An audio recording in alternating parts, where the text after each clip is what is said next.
AP ప్రజలకు ముఖ్యమంత్రి చంద్రబాబు నాయుడు తీపి కబురు అందించారు.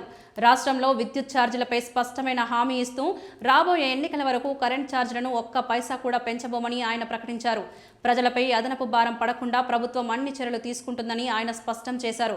కృష్ణా జిల్లా పవణిముక్కులలో నిర్వహించిన పేదల సేవలో కార్యక్రమంలో సీఎం చంద్రబాబు పాల్గొన్నారు. ఈ సందర్భంగా ఏర్పాటు చేసిన బహిరంగ సభలో ఆయన మాట్లాడుతూ విద్యుత్ రంగంలో తీసుకుంటున్న సంస్కరణల ద్వారా ప్రజలకు ప్రత్యక్షంగా లాభం చేకూరేలా చర్యలు చేపడుతున్నామని తెలిపారు.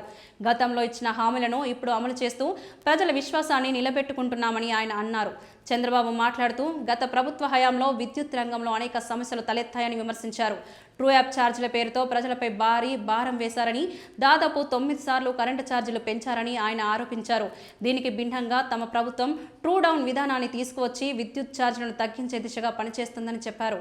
ప్రస్తుతం యూనిట్కి సుమారు 13 పైసల వరకు తగ్గింపు ఇప్పటికే అమల్లోకి తీసుకొచ్చామని సీఎం వివరించారు. భవిష్యత్తులో ఈ తగ్గింపును మరింత పెంచేలా ప్రణాళికలు సిద్ధం చేస్తున్నామని, దశల వారీగా ప్రజలకు మరింత ఉపశమనం కలిగించే లక్ష్యంతో ముందుకు వెళ్తున్నామని తెలిపారు.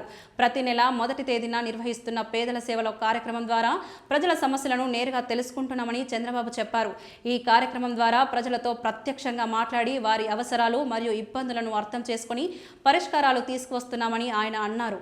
విద్యుత్ శాఖ పనితీరును కూడా మెరుగుపరుస్తున్నామని, కొత్త సబ్స్టేషన్ల నిర్మాణం, సరఫరా వ్యవస్థ ఆధునీకరణ వంటి చర్యలు చేపడుతున్నామని ప్రభుత్వం వెల్లడించింది. అలాగే విద్యుత్ పంపిణీ సంస్థలు గతంలో నష్టాల్లో ఉన్నప్పటికీ ప్రస్తుతం వాటిని స్థిరంగా నిలబెట్టే ప్రయత్నం చేస్తున్నామని సీఎం తెలిపారు. ఇక ఇటీవల విద్యుత్ శాఖ మంత్రి గొట్టిపాటి రవికుమార్ కూడా మాట్లాడుతూ రాబోయే రోజుల్లో విద్యుత్ ఛార్జీలను మరింత తగ్గించే అవకాశం ఉందని తెలిపారు. దీనివల్ల ప్రజల ఆర్థిక భారం తగ్గుతుందని ఆయన పేర్కొన్నారు. మొత్తానికి విద్యుత్ ఛార్జీల విషయంలో ప్రభుత్వం తీసుకున్న నిర్ణయాలు ప్రజలకు ఉపశమనం కలిగించేలా ఉన్నాయని, భవిష్యత్తులో మరింత తగ్గింపు దిశగా చర్యలు కొనసాగుతాయని అధికార వర్గాలు చెబుతున్నాయి.